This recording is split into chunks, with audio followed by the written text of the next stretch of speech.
thank you very much for joining this webinar. It's a webinar that's being co-hosted by UCL and FIND, with myself and Morten as chairs. The webinar was born out of a survey that we conducted in collaboration with WHO, which we sent to a number of national TB programs earlier in the year. And as part of that process, we committed to presenting the results of the survey to the participants. So this is really the reason for, the main reason for having this webinar.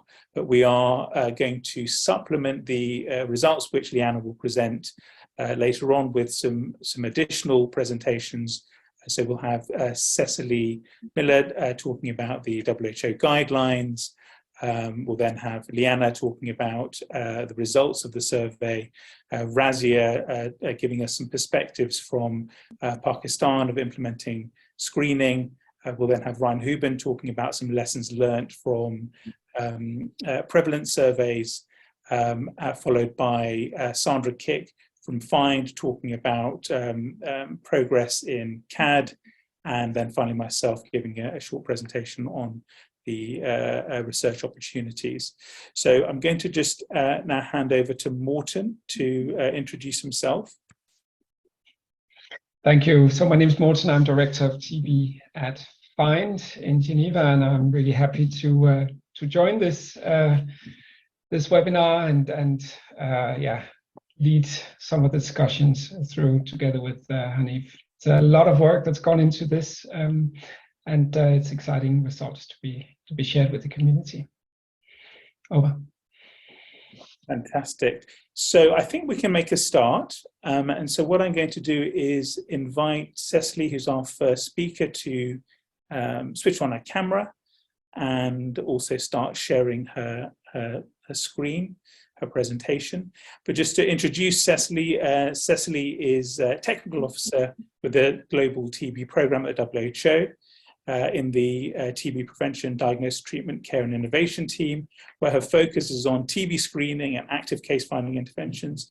She's an infectious diseases epidemiologist and has been with the WHO Global TB Program since 2019.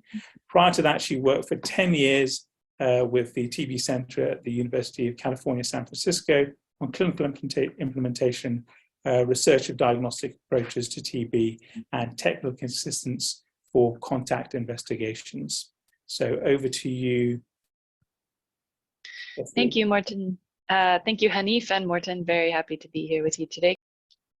Okay, so as a bit of a background, I'm just going to explain the evidence that we see on the effects of TB screening, and these can be measured both at the level of the individual and the level of the community. And so these are basically the underpinnings for why the WHO current recommendations are the way they are. So at the level of the individual, we see evidence that TB screening can improve access to TB care and reduce delays in diagnosis, particularly for those who have the least access to care. Screening can also improve treatment outcomes by getting treatment started earlier, and it can reduce patient costs, particularly the risks of catastrophic costs. And these are important because we know many people at highest risk of TB, of course, are from the poorest and the most vulnerable communities.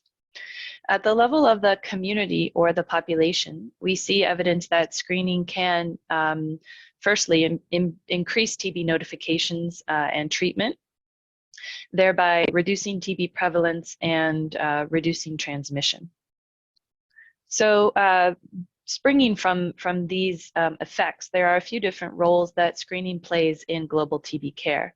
First and foremost, it can help address the global case detection gap, or we all call it the missing millions.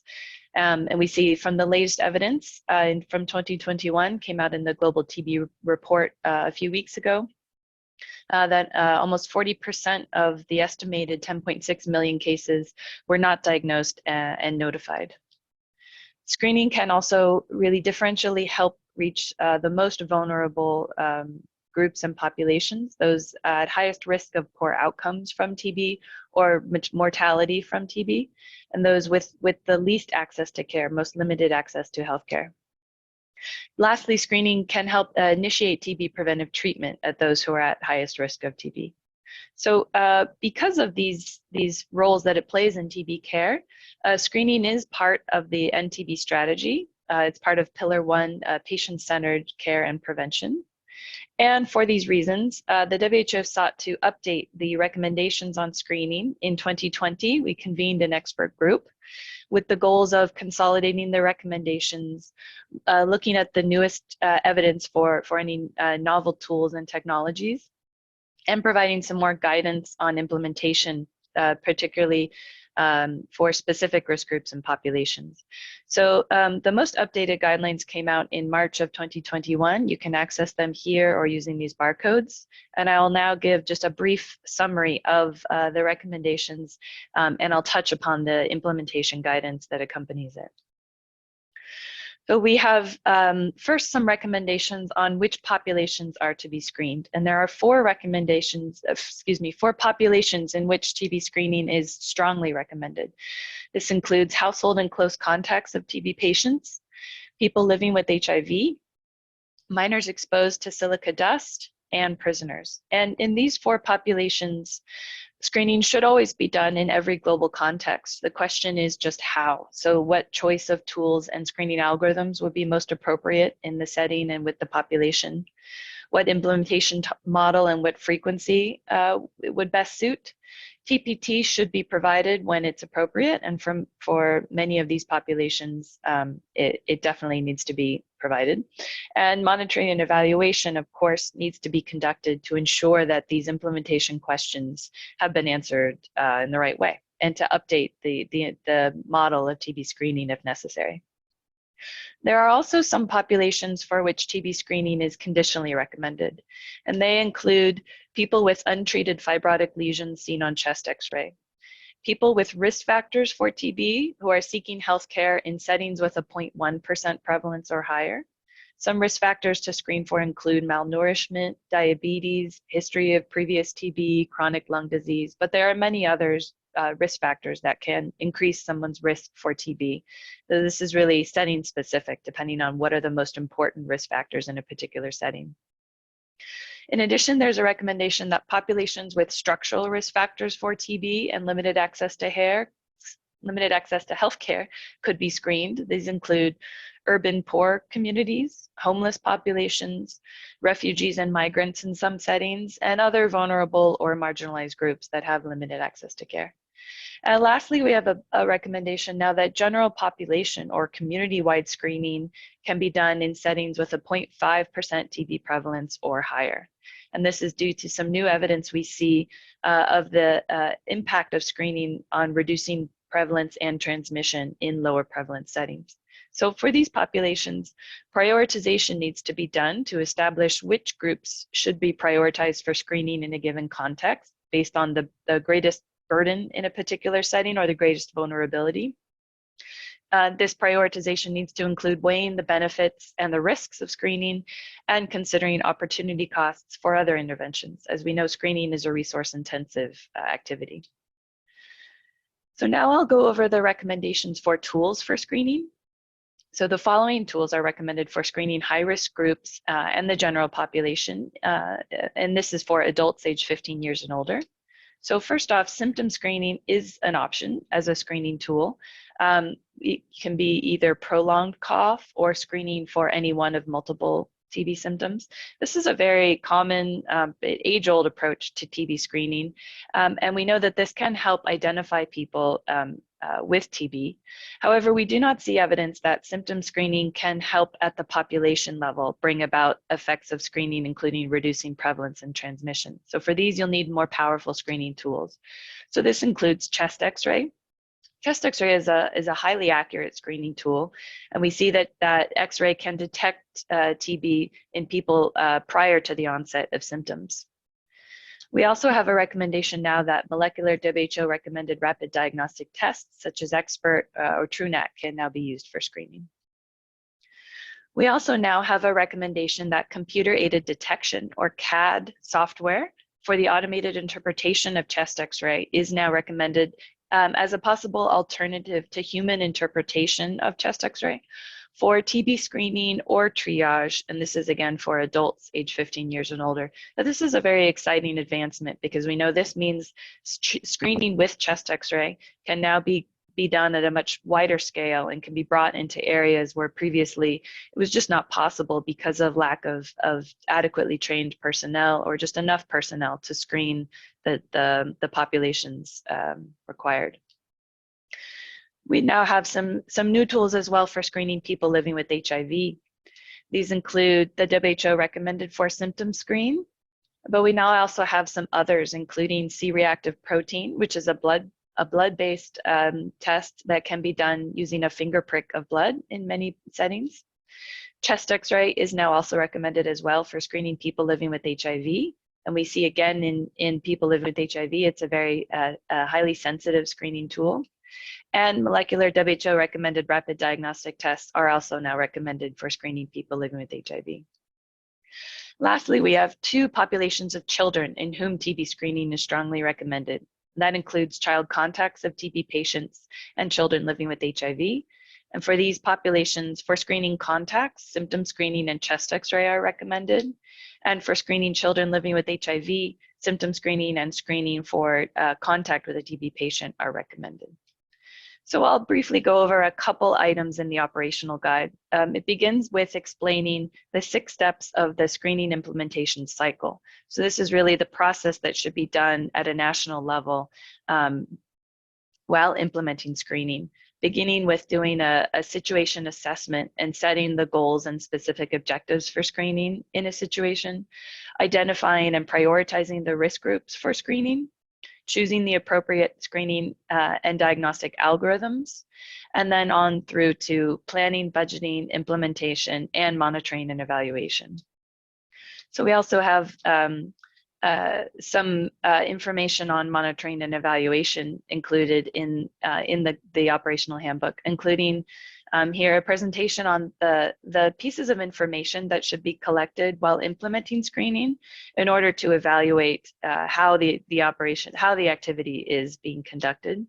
We have some process indicators that can be calculated from these sets of data that can help inform the acceptability, the retention, the linkage to care, the treatment success, key factors of how the implementation is going. And then lastly, we have some impact indicators that indicate what contribution screening is having to national and global TB care. And lastly, we have a few digital tools for planning and implementation, including the Prevent TB app, which is a mobile app that facilitates implementation of screening. The Screen TB tool is an online tool to help with the process of prioritizing and risk groups and choosing algorithms. And we have a tool called CAD for TB detection, which assists with the process of calibration of CAD in a new setting. So I would just like to thank you for your attention and acknowledge the people that contributed to the update of the guidelines. And I'll be happy to answer any questions. Thank you.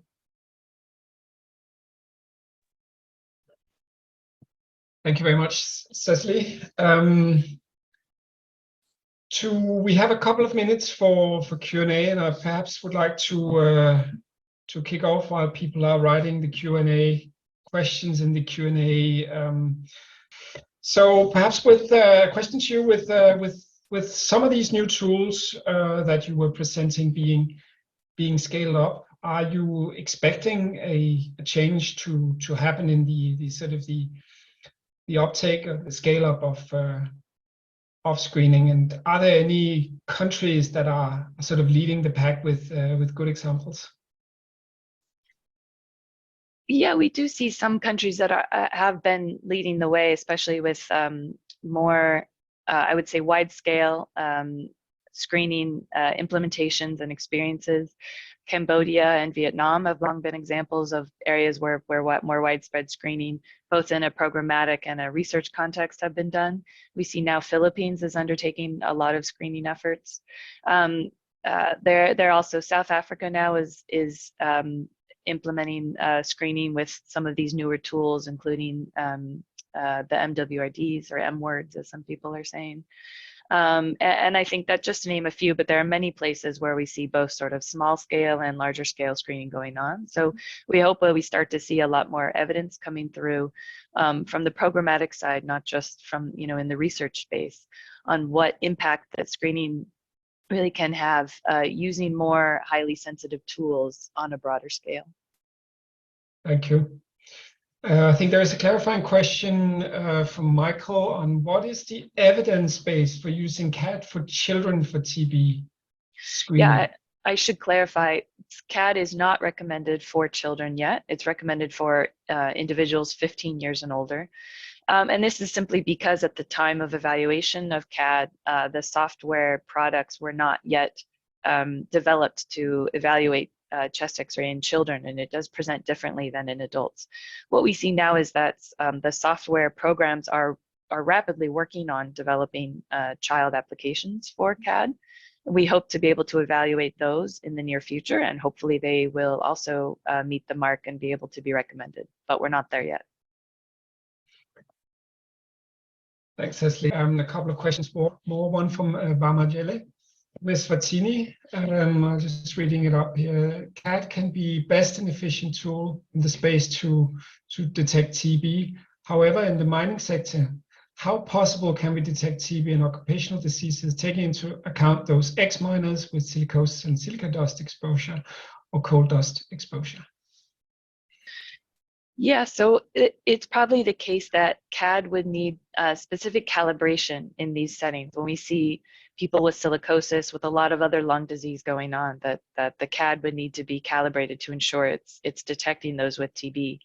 I believe some other colleagues on this symposium are going to discuss more about the need for calibration, which in fact needs to be done in any situation where CAD is being implemented. But we're seeing more and more evidence that even with populations that have more advanced lung disease, CAD can be a very powerful tool for detecting TB.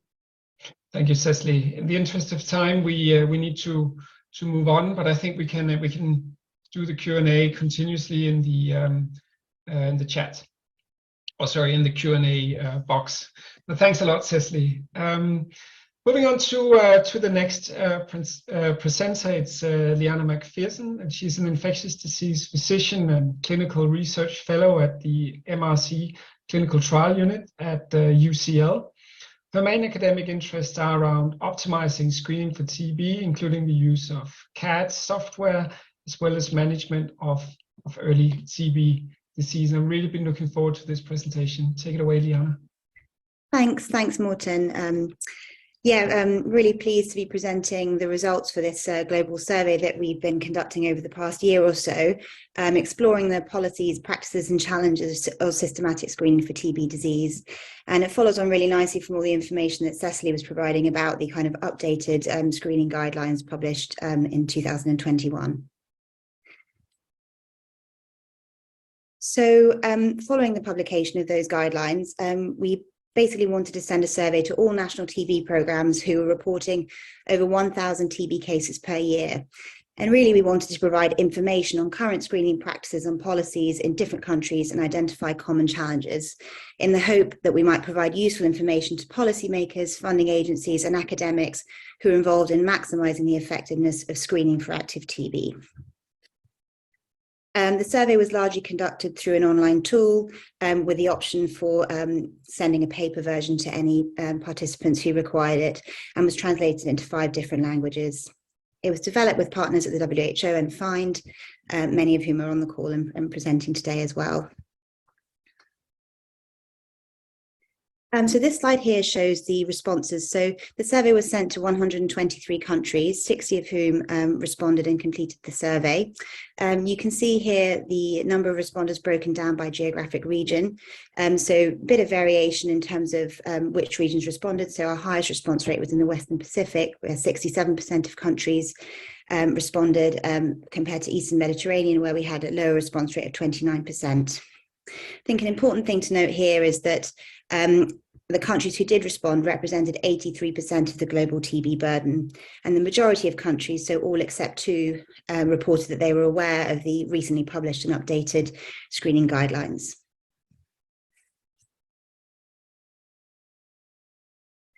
So this slide here shows a bit of information about countries' priority for screening for active TB disease. So of the 60 countries surveyed, 95% reported that TB systematic screening occurred in some form in their country. And the same number, 95%, reported they have a national strategic plan for screening for active TB disease. Of those, 88% had a plan to increase screening. And you can see that depicted in the bar chart on the right there, where the majority of countries plan to increase screening. And in fact, only 1 country surveyed had a plan to decrease systematic screening for TB disease. So clearly it's a priority. The COVID-19 pandemic did have an impact on priority. In 22 countries, it actually increased the priority. In 23, it didn't have any effect, and in 11 countries, it reduced the priority for screening for TB disease. So this sort of links on very nicely from Cecily's presentation about the implementation of systematic screening. So this is the same diagram that Cecily showed, where you've got the 6 stages of the implementation cycle. And the percentages on the outside show the proportion of all countries who report that those stages of the implementation cycle are complete or in progress. So as you might expect, the slightly earlier stages have a higher completion rate. So, for example, assessing the situation, 82% of countries report completion. Identifying and prioritizing risk groups is the most commonly completed. And then the latter stages, so stage 5 and 6, planning, budgeting, and monitoring and evaluation, have slightly lower proportion of countries who report that those stages are complete. The bar chart on the right shows this broken down by region. So broadly speaking, Africa and the Americas region have a lower proportion that have completed all stages. So this is a table showing the priority groups for TB screening. So you can see the proportion of countries that have listed each priority group as high priority, neutral, low priority, or perceived to be not applicable. So as you might expect, household contacts, both children and adults, people living in prisons and penitentiary institutions, and people living with HIV infection are very high priority for the majority of countries who participated in the survey. However, there are other risk groups that are also labelled as a high priority by many countries, including with people with other clinical risk factors other than HIV, people from vulnerable or marginalised groups who have limited access to healthcare, migrants, and I think interestingly, the general population who have a higher TB prevalence reported at over 0.5%. So 47% of countries attributed high priority to that risk group. In terms of stakeholders and budgeting, 93% of countries reported that the public or government sector provide a systematic screening, but they also report that there's quite a lot of screening by other providers. So, for example, private organisations, NGOs, and academic institutions. 80% of countries reported that the TB screening is budgeted at least partially within the national TB budget. And the funding source varied. About a third reported that funding was domestic, 27% international donor funding, and about 38% reported that it was a mix of those two. This slide here shows reporting, the proportion of TB screening that is reported to the NTP. So I'll just focus first on the bar to the right, which shows all regions.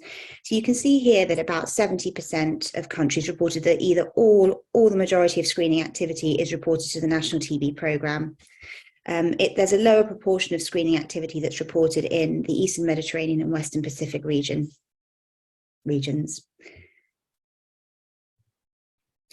Again, so this slide is about monitoring for TB screening. So what you can see here is the diagram that Cecily showed as well, where you've got the different areas that are important in terms of data collection for monitoring. And you can see here the proportion of countries who report that data is routinely collected.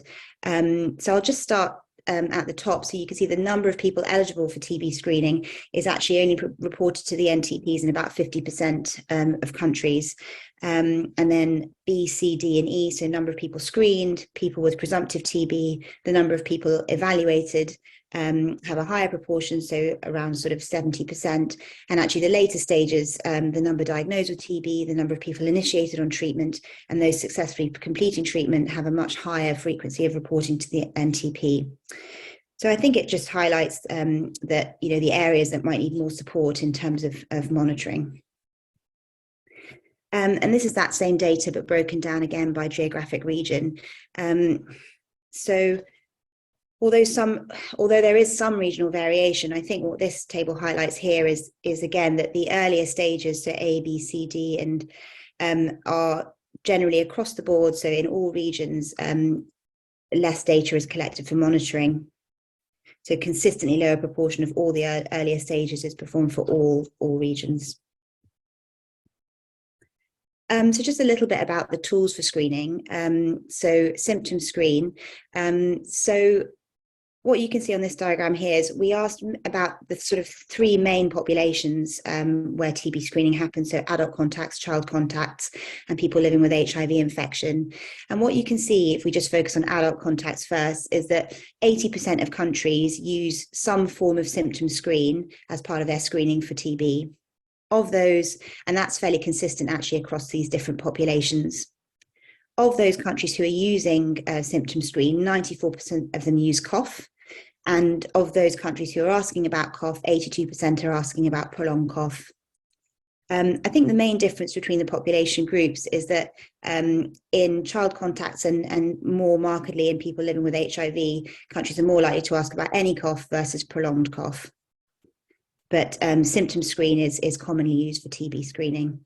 And then the box at the red here just shows the WHO 4 symptom screen, which is recommended for screening people living with HIV infection. And 52% of countries reported that that was the symptom screen that they used in the context of people living with HIV. So this slide here shows, it's displayed in a very similar way, but for X-ray use. So you can see that for adult contacts, 75% of countries are using chest X-ray to screen for TB, and 70% for child contacts and 75% for people living with HIV. The data, it's a little bit difficult to extrapolate this data into exactly how people are using chest X-ray, but just to give you an example, for adult contacts, of the 75% who are using chest X-ray, 69% reported that they were using it in the context of having had a positive symptom screen, and 36% report that they're using it in the context of having had a negative symptom screen. Some countries reported they use it in both situations, and I suspect it's context specific. So, for example, if they're using a screening van versus coming to a hospital, the approach might be a little bit different. And the other thing to highlight here is the discrepancy between economic region. So, for example, using the example of adult contacts, although 75% of all countries report that they use chest X-ray, actually, when you look at the breakdown by region, by economic region, you can see that the countries who are in the upper middle income and lower middle income regions use more X-ray, and actually in the low economic regions, only 53% are reporting using chest X-ray, which suggests that funding it might be an issue. And importantly, 63% of countries reported a plan to implement or expand the use of chest X-ray for systematic screening. We were also interested to understand a bit more about CAD, because this is quite a significant change in terms of previous guidelines for recommendation for TB screening. Again, so just to focus first on the bar on the right of this bar chart, which is for all regions. So you can see that about 30% of countries report that they're using it in some form. But actually, when you break that down, the countries that are using it in most TB screening settings, it's only 4 countries. And I think one of the things that was interesting here, because we explored also barriers to using CAD, so computer-aided detection software, was that 18% of countries reported not being aware of this technology. And yeah, that leads me on to kind of an exploration of barriers. So the way we asked this question, we had various suggestions for what people might be able to tick they thought were barriers to implementing the use of chest X-ray and also CAD, so computer-aided detection software. And there was also the option to provide additional information of important other barriers that we hadn't mentioned. What you can see on the left is the barriers to X-ray use or implementing chest X-ray for screening, and it's color coded. So for red, you had more than 50% of countries reporting that was an issue. Orange is 30 to 49%, blue 10 to 29%, and so on. So you can see that for X-ray, more than 50% of people reported that funding is one of the biggest barriers, followed quite closely by high equipment costs, access to radiographers, low community access to X-ray, access to radiologists, and then aspects such as patient factors, for example, individual cost to patients, regulatory and procurement issues, safety concerns, the lack of infrastructure for bacteriological testing following chest X-ray, the perceived limited impact of X-ray screening, and a few countries reported concerns about the increases in potential empiric treatment for TB following X-ray.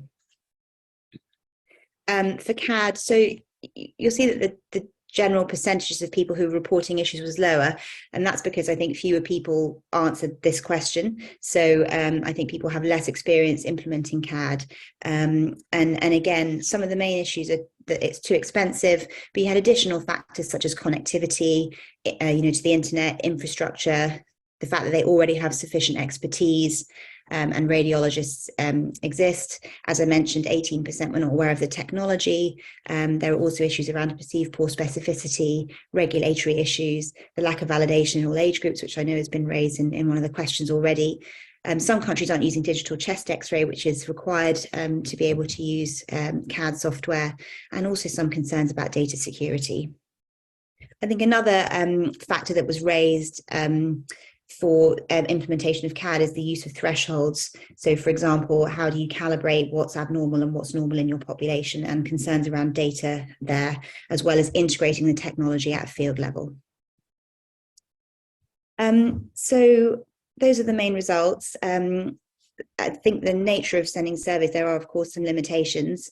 Mainly, I think the most important one is the selection bias of the responders. So, people who had time and capacity to respond, maybe from national TB programs that are better funded or better staffed. You might also have selected responders through language, computer literacy, and just their overall engagement. Also, the question style type may not translate well, may not be clear. We try to mitigate that by piloting the study with various national TB programs. And there's always this balance to strike of keeping a survey short enough to not waste people's time taking the time to answer it, versus really exploring and getting kind of comprehensive answers. And finally, just a note on data quality. So the discrepancies in data are a little bit difficult to check because they require individual follow-ups, and you don't always get responses once you've followed up and checked things. There's quite a high turnover of staff within some of the national TB programs, so finding up-to-date contacts is also a little bit challenging. And some countries, although only very few, only 2, completed only part of the survey, and in those cases we used the answer that they gave us, and then obviously not the ones that they didn't. So we used all the data that we could. So just to conclude, most countries plan to increase screening for active TB, so that's 88%. Priority groups are somewhat as expected, but there are other key groups that countries prioritise for TB screening, particularly the general population, where the prevalence is above 0.5%. Monitoring is challenging, and there's a suggestion that the early stages of monitoring need more support for most regions. Tools used for screening, so symptom screen is still very widely used. Chest X-ray is commonly used, although often it looks like that might be after a positive symptom screen, and there is variation depending on the economic status of a country. There's a desire for more chest X-ray based screening, although, as I listed, there are still some significant barriers. And just some acknowledgement, I think first and foremost, all the survey participants, obviously, without you, I hope some of you are on the call today, none of this would have been possible. So thank you hugely for your time and effort with that. And also colleagues at the WHO in Geneva and the regional officers who really helped us get in contact with people who work at national TB programs, which was invaluable, as well as collaborators at UCL and FIND and the funder UKRI. And very happy to take any questions. Thank you for your time. Thank you, Liana. That was a lovely presentation. We have quite a few questions, and we've got at least 5 minutes to go through some of them.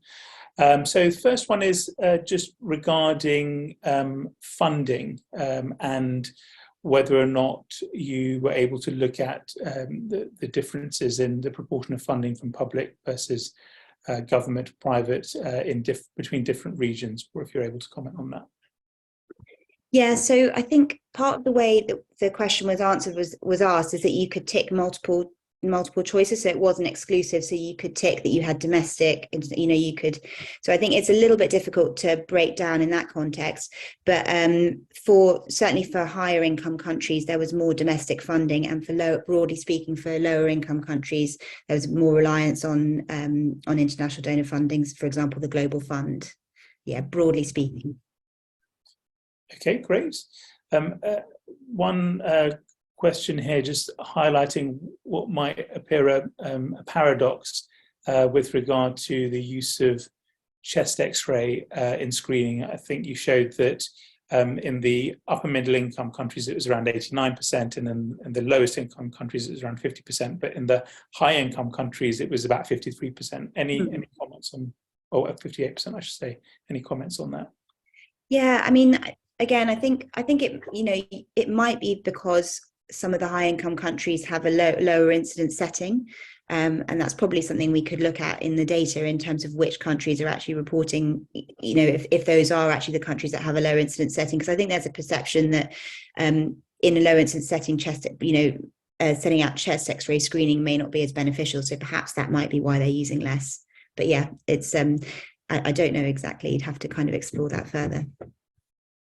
Great, thanks. So there's one question here about the barriers slide that you had, and they want to know whether or not those were options that were pre-specified, or whether these were things which the participants said in the free text.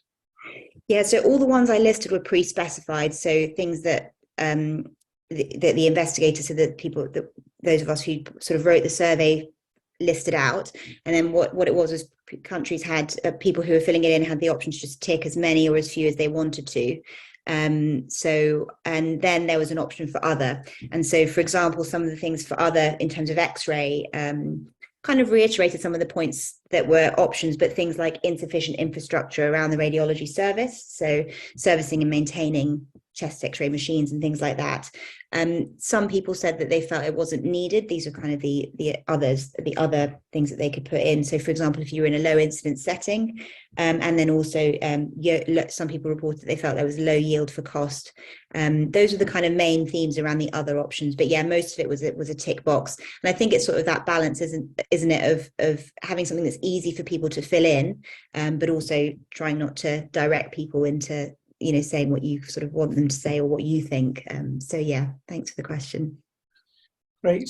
And here's a question regarding the issue of, you said that one of the key things, I think this is in relation to CAD, was that it was too expensive. Was the survey able to give any insight into what too expensive was, or whether that varies between regions? Yeah, I mean, I don't think so, really, because I think partly the way that we've asked that question, where you didn't have to tick it was kind of all optional. So what you found was that there were overall fewer people had made comments on CAD, and I suspect that might be because people have less experience in trying to implement it. So yeah, I think a really interesting follow-up would be, with fewer countries involved, to explore what the challenges have been for those countries who, for example, have implemented CAD or who want to or who haven't yet, and just really unpick some of those questions. I think that would be really interesting. Great. And the final one, Liana, have the findings of the survey been written up or published somewhere yet? This is the first time we're presenting them in the sort of public sphere. Oh no, that's not true. We presented them at the Union conference last week, so I don't know if any of you saw that, but it was a shorter presentation with a bit less information. And yeah, we do plan to write it up and publish it over the next few months. Perfect. Thank you very much, Liana. Much. Right. So next presentation, we're going on to Razia Fatima's presentation.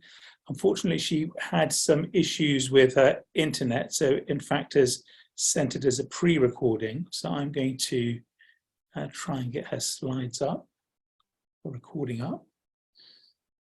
Okay. So just to introduce Razia Fatima has 20 years experience in public health at a national level and is currently the Chief of Research and Surveillance at the Common Unit to Manage TB, AIDS and Malaria, and is acting TB advisor for the National TB Programme in Pakistan. She conducts national level studies with complex data analysis, including surveillance, monitoring and reporting. She's a medical doctor with a PhD in public health and represents Pakistan at various international forums, and is currently acting as chair of the TB section for the union and also vice chair of the union's Ethics Advisory Board. Hello, this is Dr. Razia Fatma. I'm acting as advisor at the National TB Control Program and Chief Research and Surveillance at the Common Management Unit. So today I'll talk about the TB screening algorithm in the country. TB epidemiology for Pakistan, we are a high burden TB country. The total TB incidence in number is 611,000 and total TB incidence in rate is 264 per 100,000. The current estimate of RR or MDR TB is in numbers again is 36,000 and for the RR TB incidence rate is 15. The estimated proportion of TB cases with MDR or RR TB in 2021 is among new cases is 5.9% and among previously treated cases is 4.4%. So this is the structure and function of the National TB Control Program. At the national level or at the federal level, we provide national policy and guidelines, technical assistance, oversight and coordination, resource mobilization, grant management, and international reporting. At the provincial level, we provide implementation, monitoring, coordination, logistics support, data reporting and analysis. And at the district level, we do TB case management both in the public and private sector, recording and reporting, monitoring and supervision, and data analysis. So some of the priority indicators as shown in this slide are the treatment coverage, that is the global target is more than 90%. For Pakistan, current treatment coverage according to the Global TB Report 2022 is 55%. TB treatment success rate is very good, it's 94%, but for the TPT we are still struggling, which is only 3% against the global target of 90%. We have not done yet the patient catastrophic cost survey, but this is in the plan for 2023. And for the uptake of rapid diagnostic at the time of diagnosis, it should be 90%, but we are at 55%. So now the country is for to improve the screening, but of course we have done a lot in terms of to find the missing TB cases. Still, we have to find more missing TB cases which might be lying in the private sector or in the public sector. This slide is showing you laboratory diagnostic policy. So for the DSTB, we do expert MTB RIF assay, which is we do upfront all presumptive screening care from the care assessment from the healthcare facilities equipped with the expert, and we do follow-on microscopy for others. We do AFB microscopy as an initial test for presumptive seeking care from health services not having an expert site.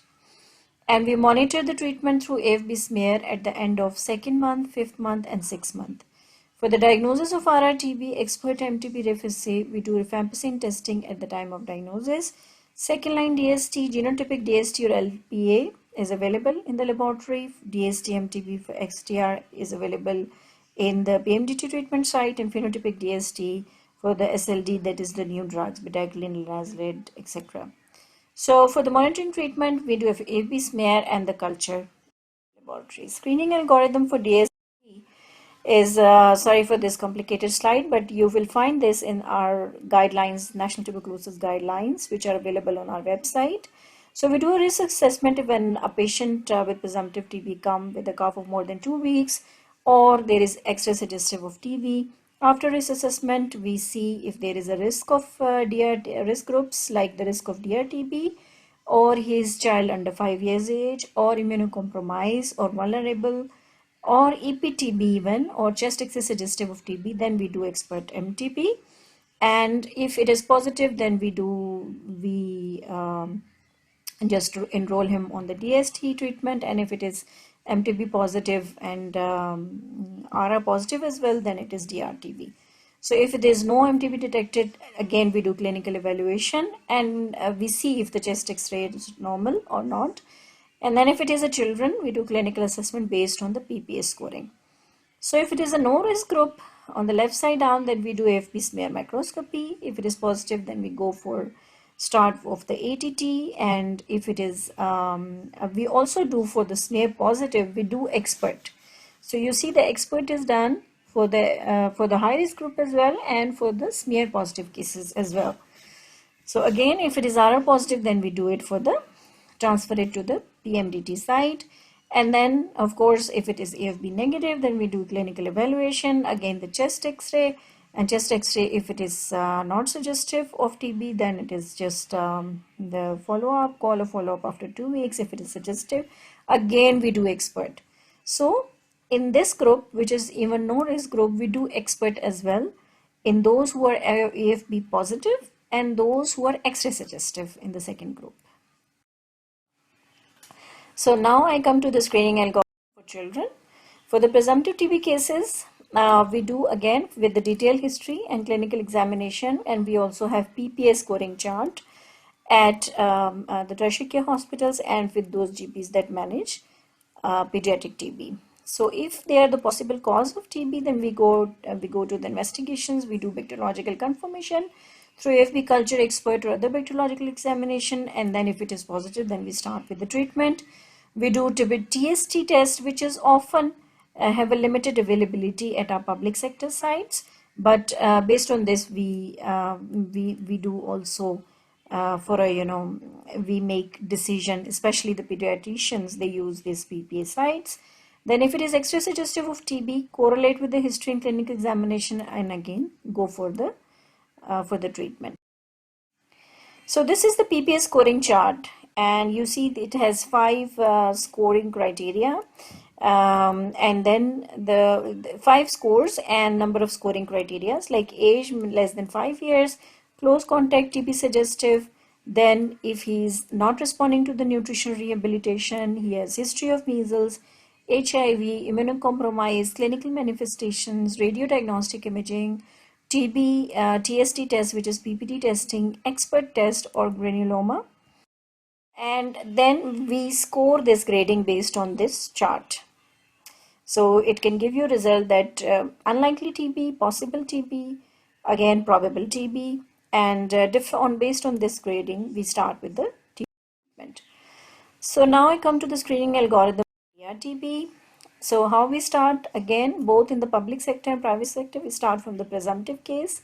We do expert testing, and expert testing with MTB positive or RR negative, then the second line TB drug treatment is given. If it is MTB positive, RR negative, again we do first line treatment, and we do expert if it is not already done, like in case of smear positive.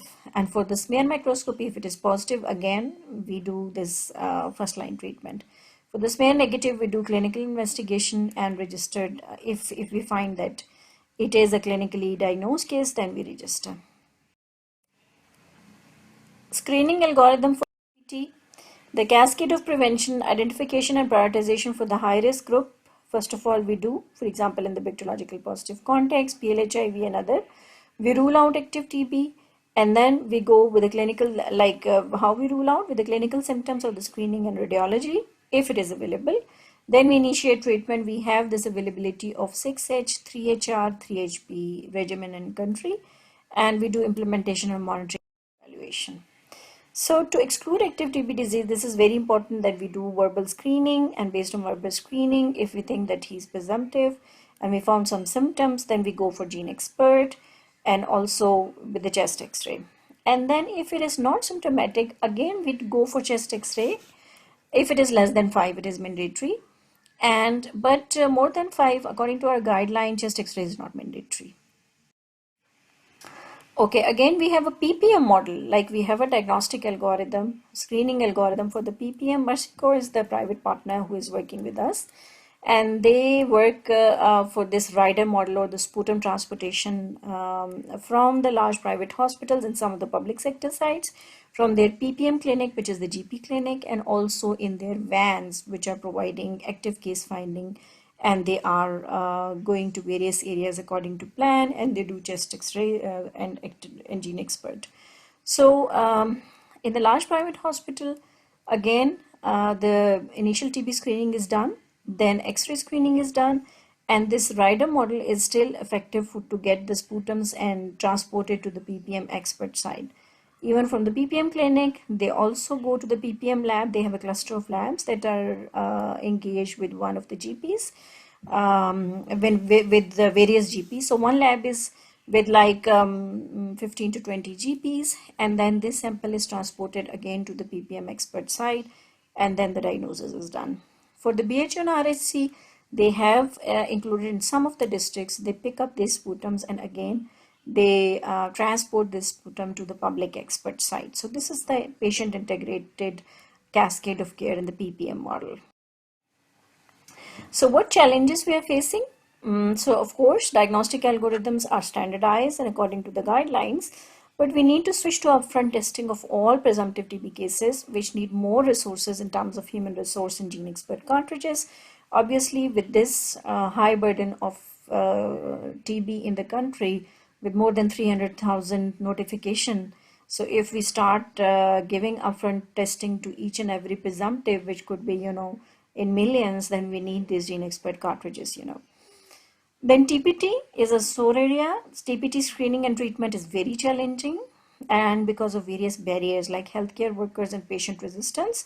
And also there are no resources, unfortunately, available for the training, trickle-down training and implementation at the provincial level.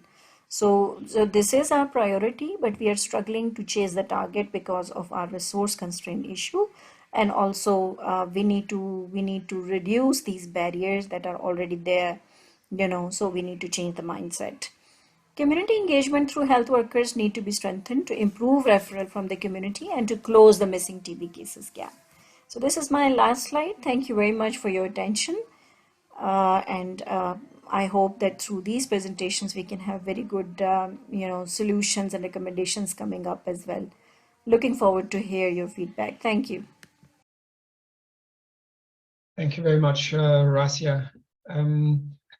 I do not see Razia joining the panelist here, so I guess she still has connectivity issues, but it was a brilliant overview of the many complexities that are with implementing TB programs in these settings. I think if there are questions, please put them in the chat, and we'll see if Razia has the chance to join. Otherwise, we will try to get them answered offline. I think let's move on to the next presenter, and that's Professor Rain Hoban. He's a TB epidemiologist at the London School of Tropical Medicine and Hygiene, where he co-leads the TB modeling group. Since 2014, he has led the development and implementation of TIME, a TB modeling supporting country-level TB policy decision-making. And for the past years, he's focused on examining TB natural history using modeling tools, combining historical and contemporary data to inform the dynamics of TB infection and TB disease across the spectrum, and understand its implications for research and policy. And you will know his work on subclinical TB from that. But take it away, Professor Hoban. Thank you very much, Morten. So yeah, it's an honor to follow on from these excellent presentations. So I'm hoping to talk a little bit about convey some of the great insights we've been able to get from prevalence surveys. I think what the prevalence surveys and also this talks a little bit about is to answer the question of how much TB disease there is, how much there is of a particular type, and how can we measure it. And we've been doing that quite well for at least clinical and potential clinical TB, but there is more TB out there, in particular that potentially that can be found by screening with chest X-ray, and I hope to cover some of that as well. So I'll go into a bit of the prehistory of how we got here, then look at the insights we got from prevalence survey, both from them directly and linked studies, also looking at what's next, and provide a summary of where we might be going. So about the prehistory, just as many of you probably know by now, we've all realized that TB for a long time during the 19th century was conceptualized as a disease across the spectrum with various states that were called different things, and that terminology changed. What's quite consistent is that most of those revolved quite closely around what could be seen on a chest X-ray. Another bit of history is that for most countries that are now considered high income, the largest reduction of TB happened at the same time there were mass chest X-ray surveys, as this reanalysis of the colon data in Czechoslovakia also shows TB of all different types declining very rapidly while there are massive chest X-ray surveys. That complex TB natural history got slightly condensed into the framework or paradigm that we all were taught, I suspect, when we first learned about TB, about either active TB disease and latent MTB infection. And that framework drove then also the DOT strategy that was rolled out during the 1990s, which led to a huge amount of lives saved, but still leaves us with quite a few problems to solve. And one of the things that the DOT strategy also underlies is how we currently conduct TB prevalence surveys. And these are massive surveys, as most of you are aware, and are driven by the what's lovingly called the Lyme book, which allows us to have a standardized approach, which is where some of the power of these TB prevalence surveys comes from, in that they are conducted in the same way across different settings and allows us to compare between them. These surveys have been rolled out under a massive amount of effort over the past decade and a bit across many countries, where some countries have even managed to complete more than one survey, and the surveys covering the vast majority of the global TB burden. And some of the results from these surveys have been summarized in excellent publications. And here I want to recognize the work by Ikushi Onozaki and Erwin Law, upon whose shoulders a lot of our work stands. And in these core publications, they've highlighted some of the key issues that are driving the conversation around TB now. For example, they highlighted that across surveys, there's a massive imbalance by sex in the burden, with a lot more TB found among men. They also highlighted some of the work that I've been spending most of the past years on, about that a large proportion of individuals who are bacteriologically positive are not reporting symptoms. Although relevant for this seminar, they were chest X-ray positive. And prevalence surveys also allow us to see what the true gap is between what burden is out there and who is being notified, and looking at the prevalence notification ratio, which also allows us to look at other aspects of TB disease and highlight both what the detection gap is and where areas where there might be something else going on that we need to study. So from those core publications, brilliant work has been coming through. For example, looking at gender, Catherine Horton has been leading the charge to try and dive deeper into the data to understand where this male excess is coming from. And also using the prevalence survey data together with notifications to understand what is driving this and to what extent healthcare seeking might be one of the main drivers. Similarly, using prevalence notification data, Ku and colleagues have been using that to try and quantify, as one approach to quantify the duration of disease of various stages that prevalence surveys might detect. An area of great interest, particularly to me and hopefully to others as well, is subclinical disease. So this is the state that conceptually, at least currently, is defined as infectious disease, but not aware of symptoms. And operationally, that means that these are individuals in a prevalence survey who are positive on bacteriology, but are negative on some form of symptom screen, usually informed by the WHO4 symptoms. And as reviewed by Beatrice Vercella, published in 2021, we then looked across the surveys that reported the right level of detail in their data. And what we then used is, by using the symptom screen definition of threshold, we could then show that around 50% of the prevalent sputum positive burden would be considered as subclinical. However, there is wide variation between the countries, as the various bars in this graph show. We then tried to look at whether anything could explain this variation. However, there was no association with the burden of disease, as these crosses show the increasing burden across the countries, but that there's no correlation really with how high the bars are. There's also no apparent association between region. It seems the proportion seems a bit higher in the Asian surveys, but there's no real evidence for that, which starts to ask a question about whether it's different by HIV-associated TB. And a recent South Africa prevalence survey suggests that it is also high, that it actually is also high in a high HIV background country. And interestingly, there was seemed to be no correlation, at least in this limited data set, about what definition was used for the symptom screen, whether it was prolonged cough or any cough, any duration, or any symptom. And that's slightly highlighted also in this figure, where when we categorized the surveys in 3 different subgroups of depending on their symptoms. What this graph shows, though, is what role symptom screen and chest X-ray play in the detection of these sputum-positive cases. And it shows that although chest X-ray is a much more sensitive tool for disease, where it would be detecting more than 75% of the cases, there's still around just up to 25%, can be a bit lower, of individuals who are sputum positive on bacteriology, but would not be positive on chest X-ray. So there is a role for symptoms, but trying to define what that role is quite tricky, and this also reflects back to the threshold we might use for some clinical disease.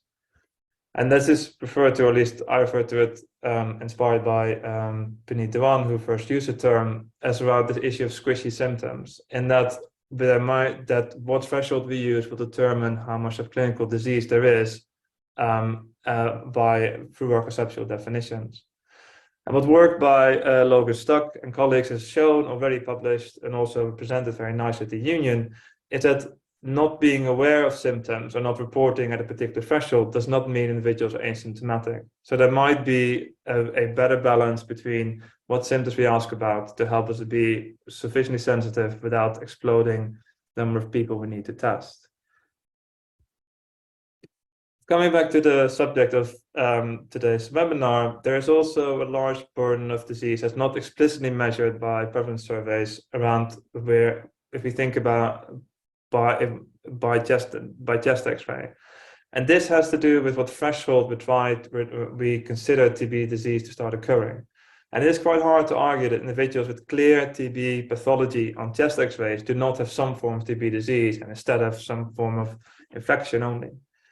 However, even if we recognize that, it is quite difficult to determine what's the size of this population. That has to do with the fact there's various definitions, and they might not be used consistently between surveys. And again, it depends on what threshold we decide to use for, even if within just chest X-ray. Finally, there's a question as to what extent is the pathology we see on chest X-ray due to MTB or something else. We did look at this in the review done led by Beatrice, and we found, and that which highlighted the variation there is in the burden in the burden of chest X-ray positive bacteriologically negative disease. As highlighted here, just looking at the Namibia and Philippines surveys, the variation in proportion of individuals who are symptom negative but chest X-ray positive is unlikely to be just due to some difference in exposure. It's more likely due to differences in definition. And this is something that we need to try and address. There are, however, a few surveys, and just 2 examples from Okada and Mungai, using data from the Cambodia and Kenya survey respectively, which suggest that there's about 2.5 times as many individuals with clear X-ray signs as compared to the number of individuals with bacteriologically positive disease. But this is a number that we need to clarify further. So that's what we can learn from TB preference surveys directly. There are also, however, there's a lot of value when these are linked to other studies. And coming back to the chest X-ray positive and culture negative individuals, the team from Okada in the Cambodia surveys did what's at the same time extremely simple but also extremely brilliant. They went back to this population and then tried to quantify how many people progressed to bacteriologically positive disease. And what they found is that around 8.5%, an incidence rate per year of 8.5%, which is very, very high, showing this is a risk group that should get more attention. And this number was further confirmed by a review led by Bianca Sossen and colleagues, which highlighted that looking at all studies that reported progression rates, there's around a 10% annual incidence rate of progression to bacteriologically positive disease, giving a rather conclusive answer to the question of what happens to these people over time, and to some extent also whether we should be giving them more attention. Another area of linked surveys is to use a prevalence survey as a stepping stone to understand the contribution to transmission. If we can link an immunoreactivity survey, so household context survey, to these studies, and combine these data, work by John Emery and colleagues showed that subclinical disease is very likely to be contributing to transmission, although there's a substantial amount of uncertainty still. So that's showing some of the insights that we can get from prevalence surveys. Where can we go next with them? And to me, I think there's a big question about that. Deciding on where we go next with them depends on what threshold for disease we want to start using, and whether we want to move that to include those with pathology of some variety, either very clear TB related or any pathology, in our estimation of the burden of disease. But there are many questions if we're going to go there about how much do we expect, what tools do we use. I just want to highlight work that's currently being planned in a large sub-TB study, which hopefully will be able to start soon, which we're going to try to look at the ratio of phenotypes in communities, because that question of how much are we expecting to find is really important to try and to start to design, but also to think about what we might do. We also would like to know to what extent the various groups have an impact on transmission, because that is one of the, as highlighted by Cecily, is one of the key drivers of why we might want to do mass screening. But it's also important to know how this varies between settings. And finally, what certain tools that we currently have can do for us to try and detect these different phenotypes. And I think Sandra will talk about how chest X-ray CAD and where that development is going and what it can do. And that's some of the work we're trying to do as well. Another area I just want to highlight, in particular for TB epidemics in the Asian continent, is that we should be thinking about nutrition, in particular, as in the simplest form, BMI, because we know or have known for a long time this is a massive risk factor for TB and one of the drivers of the TB epidemic outside of high HIV burden settings. And by simply measuring this in prevalence surveys, we will get a lot of valuable information that will help us target particular groups. So in summary, I hope you feel like I do that TB prevalence surveys are immensely valuable, and by having them standardized across different settings allows us to get really important insights. But there is scope to update them to new needs. There is now subclinical disease, which we need to define and measure properly. And I would argue also there's a strong argument to measure chest X-ray positive, potentially sputum negative disease appropriately. Now, while that's just suggesting we do extra work, I also just want to highlight that these new insights are also providing some new or renewed opportunities, because the low burden of disease that was achieved in the many high income settings, in part at least, was driven by doing mass chest X-ray surveys. They were simply abandoned because they had less return, but it's hard to see how necessarily we would have gotten TB under control in these settings otherwise. It leads me to acknowledge the natural history team and the wider TB modeling group at the school, the sub-TB team for the study we're hoping to do, Erwin, Anna, Hanif, and Caroline for vibrant conversations over the past years, and the funder to enable us to do this work. Thank you for your attention, and I look forward to answering your questions. Fantastic. Thanks, Ryan. That was a really great talk. We've got a few minutes for questions, and I'll just kick off with the first one from Charles Sandy.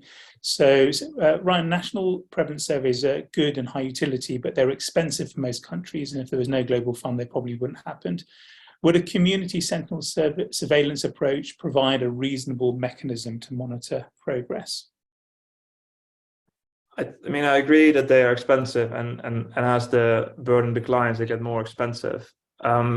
I'm not sure what you mean by a community surveillance approach. I guess the problem is, unless you if surveillance means recording the people who are reported for TB treatment, the big problem there is the gap between people who have TB and might have some of the low symptomatic or asymptomatic forms, or not reporting for care. So you would miss those, and how many of those you're missing would be very difficult to extrapolate. And that's why we do prevalence surveys, even though they cost a huge amount of money. The one other area which I didn't touch on is that, which doesn't measure the burden, but for low burden settings, there is renewed interest to try and see if we can do immunoreactivity surveys to try and get some idea of transmission. But that doesn't solve the problem of identifying what group of individuals currently needs treatment. And there's not a simple solution to that question, given how rare TB disease is in the population still. Great. So next question from Jeffrey Cutter. It says, how much chest X-ray only TB is acceptable in a population with moderate incidence? So this, I guess, is talking about the minimal state, and I guess to some extent does it vary with the relevance of it, vary with incidence, perhaps? Yeah, I mean, it's a question about if the question is about how much disease do we think is acceptable, it depends, comes very much back to what benefit there is to some extent about treating it. So there's the benefit for the individual, and having minor X-ray, minor pathology on X-ray is something that you could potentially live with. You might recover from it, but I mean, it's not something I would necessarily want to keep on going if there was a simple treatment for it. But there's also the question of these individuals are very likely to progress to disease, as the review by Bianca Sosson showed. So there is a high value for the population, probably also to treat this group, to not just interrupt transmission when people are already infectious, but to prevent it from occurring overall. And I think the benefit of that is partly what we see such rapid declines when just X-ray positive TB is detected and treated. So to how much is acceptable, I think as little as possible without trying to put a hard number on it, because that's what's driving the TB transmission either tomorrow or in a few months. Great, thanks. So the next question says, does CAD have a utility for screening subclinical TB, or is it unviable due to cost? And I suppose the other reflection is that presumably most prevalence surveys haven't used CAD up till now. So is there anything you can comment on the role of CAD in this setting? So I think, first of all, I'd like to defer to Sandra's talk that's coming right up. She's the expert. But I think what we found in our looking at the data from surveys is that using chest X-ray, you're going to find a lot more TB, including that which is not symptomatic, which may well be which may well be driving a substantial part of the ongoing transmission. So I think a role for a symptom agnostic screening tool has a very high potential, and I think CAD-driven chest X-ray is our best bet at this point. There are other tools coming through, such as face mask screening or potentially tongue swabs, but I think the chest X-ray supported by software is our best bet yet. But yeah, I look forward to Sandra's presentation and hearing where the field is now. I think we've got a few more minutes, and just perhaps a question from me. So the purpose of screening is obviously to find disease, but also intervene in disease early, interrupt transmission. Is there any, and of course in the WHO guidelines, both symptom screen and chest X-ray screen are both legitimate forms of screening. Is there any insight you can give to programs about what the potential impact is of using one form over another in terms of interrupting transmission and kind of ultimately driving disease incidence down over time, or is that level of modeling information not currently available? Well, I think so on a conceptual level, you can model anything, but then the question is how useful is it without data? So I think if we come back to the data, there's two examples where it shows that detecting and treating beyond simply symptoms has a massive impact. There's the colon study that I showed recently, which upon reanalysis showed it has a massive impact on declining burden, which almost certainly is driven by transmission, given that modeling and also population data have shown that transmission is what drives the epidemics in these in high burden settings. And there is the ACT-3 study in Vietnam conducted by Guy Marks, Rick Fox, and colleagues that showed that repeated screening of the population without regard for symptoms cut down the prevalence of disease and also suggested the transmission and incidence of disease very, very rapidly. I think both of those show that treating the population that might not be reporting symptoms can have a very quick impact on transmission. And the long-term consequence of that is something we are exploring in models. But I think the data alone show already that treating this population will have a big impact. And then just a final related question. You highlighted, possibly in the mass screening exercises in countries in mid 20th century might have had an impact greater than we think on transmission. Is there a sense of the scale of screening that is required in order to interrupt in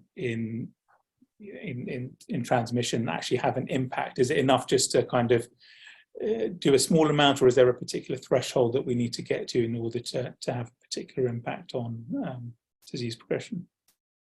That's a very interesting question. I think the two extremes we sort of know. We know that if you do that from population studies, that if you do everybody, like really everybody frequently, you can have a big impact on transmission.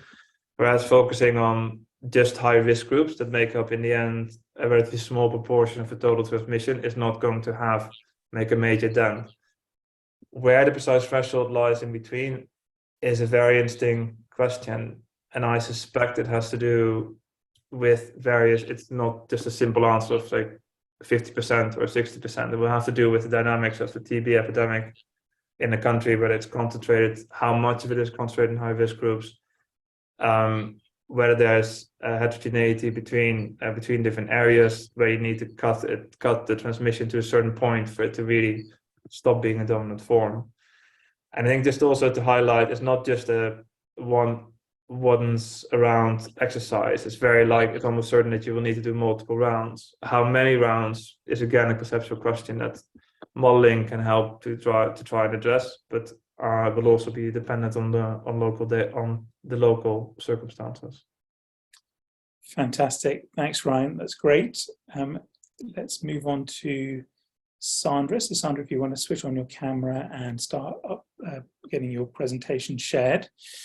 So Sandra is a senior epidemiologist with over 15 years experience in TB research, particularly in the field of diagnostic. She's worked in academia and non-profit organizations as well as in industry. And since 2017, Sandra has been a consultant for FIND and is managing FIND's activities around the evaluation and in-country implementation of computer-aided detection technologies for TB. During this talk, I will give a brief introduction on where we stand in terms of some of the technologies that can be used for screening, in particular technologies for digital chest X-ray imaging and CAD, and how this can be used and be relevant for TB programs. So one thing I want to highlight is we have been talking about screening a lot in this session. That's also the purpose of this session. But chest X-ray actually is quite unique, and it can play an important role along the whole diagnostic pathway of the patients, which is depicted here. And first of all, I think it's important to realize before you choose for a particular system or solution, what the purpose is, why you want to conduct that test. And that's not very different from chest X-ray. The only thing is that chest X-ray can play a role in these different settings and different purposes, in contrast to some of the other diagnostics for TB. So what you should be asking yourselves, first of all, is do you want to screen or triage or perhaps have a tool that can support the diagnosis of TB in individuals. What is the prevalence in that population? So the prevalence in the community is much lower compared to the prevalence, for instance, in primary care or tertiary referral centers where patients are seeking care. And this is also something that Ryan just mentioned, I think. Also, one thing to consider is how many people do you want to screen? So will you be doing community-based screening and line up hundreds of individuals because they will come to you in a high populated area? Or do you want to go out in the field and test a couple of individuals with a high risk, but really only test a few that are living in remote areas? And all of these factors will influence the kind of solution that may be the most appropriate for you to choose in your setting. So I just wanted to highlight that. Well, let's first have a look at the different classes of X-ray instruments. I think most of the time when we think about chest X-ray devices, we think about the stationary equipment that you can see here on the left, which can usually be found in hospitals or in tertiary centers. Where they're used to take images for general radiological purposes, including TB. There's also another class of instruments which we call portable instruments. They can moved or rolled to another room in the same facility, usually, to take images, for instance, from people that are best rested and in the ICU. But developments in X-ray instruments have caused that these instruments become compactor, and the newest class of technologies are ultra-portable devices, which actually can be brought into the field and be used outside of facilities. So these ultra-portable devices can be battery operated and allow you to take up to 50 to 100 images based on one battery load. And given that we have these different classes of X-ray instruments, one can choose what is the most suitable instrument that you want to use for your use case and for your program. Last year, we at Find published a landscape technology report where we summarized those three different classes of chest X-ray equipment that can be of use for TB diagnosis. But given this new class of ultra-portable devices, we paid especially attention to this new class and have summarized the available systems in one of the annexes. Oh, sorry, that went too quick. In one of the annexes and listed the product specifications and features to allow you to compare the different products and what they weigh, how many images you can take, and other characteristics. Here you can see some illustrations of those ultra-portable devices when they were used in the field. So these portable systems, they come in a suitcase or in a backpack that you can see here that includes all accessories. One of the options is also that, for instance, here with the suitcase, it can be charged all at once. So all the pieces that need to be recharged can be charged through charging the suitcase. Some manufacturers also offer additional accessories such as solar panels that allow you to charge while you are in the field.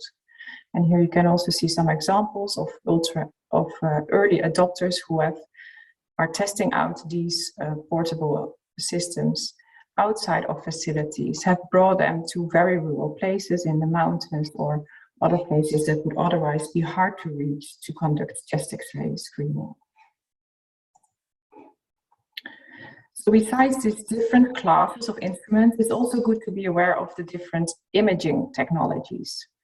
The most modern X-ray devices, such as the ultra-portable ones, but also most of the stationary ones, they come as complete digital-based X-rays. And the X-ray image is then captured on the detector plate and instantly transmitted to a workstation or monitor or tablet where you can view the chest X-ray image. And these images, they come as a DICOM file.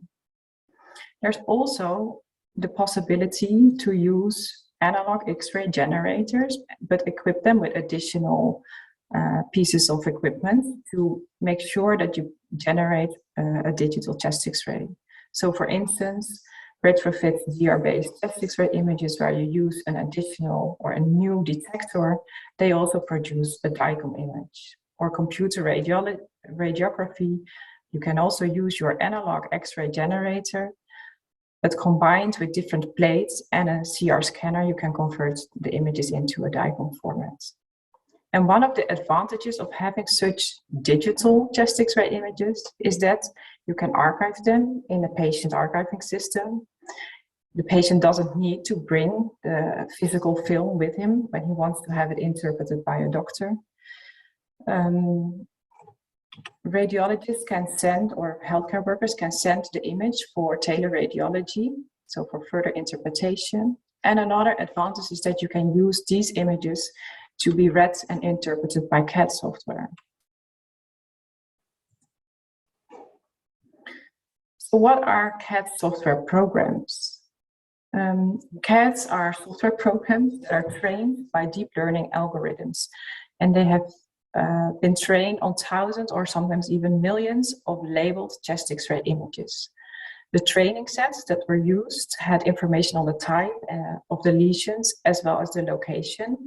And that was, those images were labeled by radiologists. And the AI algorithms tried to recognize and predict those patterns. For the training of CAD software algorithms, sometimes the newer systems also have used additional information beyond only the radiologist interpretation. And they used, for instance, bacteriological results, gene expert results, or CT scan results from the same individuals to further improve the algorithms to predict the presence of TB. So how do they work? After you have taken a digital chest X-ray, you can send that to the CAD software, which then processes the image and runs it through its algorithm. The CAD software products produce a secondary image, which has a heat map or a marking on top of the image, which indicates the location of any found finding. The software also produces an abnormality score, where higher scores indicate that it's more likely that the person will have TB. This AI CAD field is moving very fast. 2020, FIND, together with the Stop TB Partnership, are monitoring the TB CAD landscape, and the results of that work we published on the AI for Health webpage. This research center was specifically created for TB implementers to provide information about the features of different CAD solutions and the stages of development. We regularly update this website when new products are coming along. Sometimes when old products are not further developed, we remove them from the site. And also when new versions of the same products become available, we update the information. Until 2020, there were only three CE certified CAD products on the market. And the performance of those three products, which were CAD for TB, QXR from Cure, and Lunit, were assessed by different groups to inform the 2021 WHO published screening guidelines that Cecily just informed you about. However, since that time, many new products have entered the market, and also those three products from the companies that we evaluated at that time have released new versions of their products. While the different CAD softwares that we are listing on the AI for Health webpage all can detect TB, or at least that's the intention, that they have a TB module, there's also differences between these different software packages. In general, all rely on a DICOM image, but some softwares can also parse other types of files, such as JPEGs that you take with your photo camera from an analog film. One of the most distinct differences between these different products is the graphical interface and the ability of the software to not only detect TB, but also flag other lung abnormalities, such as nodules, cardiomegaly, fibrosis, pleural effusion. And the number and kind of those other findings that can be detected and how these are being visualized differs from one product to another. And a couple of those examples you can see here. There's also differences in the mode of deployment. So most of these CAD softwares, they run in a dedicated cloud that is hosted by the manufacturer. But given that internet access is not always present in settings where you want to deploy the CAD systems, and this is particularly true for screening, we see that more companies are offering also offline solutions where the CAD algorithm is running on a dedicated box or a mini computer that you can bring with you in the field while you are doing the chest X-ray examinations. So therefore it's very highly recommended to carefully review the possibilities of the different CAD products and map these against the needs for your program. So what is the purpose? Why do you want to conduct chest X-ray screening, and what kind of findings do you want to detect? A nice publication that came out after the WHO screening guidelines were published is this study conducted by Friends for International TB Relief in Vietnam. They assessed the performance of 12 different CAD products in a data set that contained over 1,000 chest X-ray images from community-based screening in Vietnam. Those same images were also interpreted by 2 local radiologists. And this study showed that if you look at the performance of the expert radiologist, which is the black filled box, there were 6 products that had a similar performance or that could reach a similar performance as the expert radiologist. There were 3 products that even were above the performance of the intermediate reader. So they performed superior to an intermediate human reader in that same setting. But it's also clear that there were 6 other products that did not reach the performance of those 2 readers. And this study demonstrates that even though the WHO had issued recommendations that CAD technologies may be used in place of human readers for screening in adults, there's still considerable variation across individual products. And it's clearly not the case that all products are able to reach that level of a human reader. It is also for that reason that FIND, as a WHO collaborating center, is setting up what we call our validation platform, where we want to conduct independent performance evaluations for individual CAD products. What we do is we install the CAD software products on a local secure server at FIND. After that installation, we put up a firewall and we remove any access of the company to their software. Then in the evaluation space, we have over the past couple of years established libraries of different DICOM libraries. And these different DICOM libraries contain images from different use cases such as screening, triage, but also from particular high-risk groups such as people living with HIV. What we then do is process these DICOM libraries with the CAD software that we have installed and compare them against a gold standard.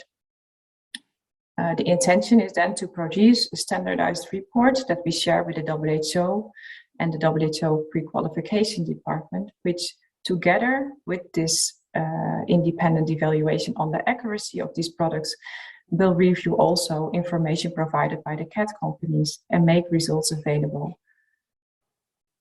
This process is still under development, but will provide countries information about the different products and their performance. Then I want to highlight a couple of important considerations for countries who are choosing and preparing for the implementation of CAD. So similar to the selection and choice of your X-ray system, it's also important to be clear upfront on the purpose, the use case and the setting where you are planning to implement CAD, because that will impact which products to shortlist and further assess. One should also be aware that the performance of CAD products differ from setting to setting. So what is considered the best or the product with the highest accuracy may not be the same in one country to another. Also, the thresholds that are associated with a certain sensitivity or specificity are not necessarily the same from one country to another. Then there is the issue with different versions. So different versions of CAD software, they slightly vary. Usually the overall performance will improve, but you do require reassessments of the thresholds. And an example of that is shown here on the right. So here you can see a study conducted in South Africa where they evaluated on the same set of images, CAD4TB version 5, as well as CAD4TB version 6. And when you can see that the performance, so the RSC curves, are very similar. But if we look at the thresholds that are associated, in this case, with a sensitivity of 80%, you can see that the threshold for CAD4TB was around 40, while the threshold to reach a sensitivity of 80%, meaning that you wanted to miss only 20% of the TB cases, was close to 50 when for the next version of CAD4TB, so version 6.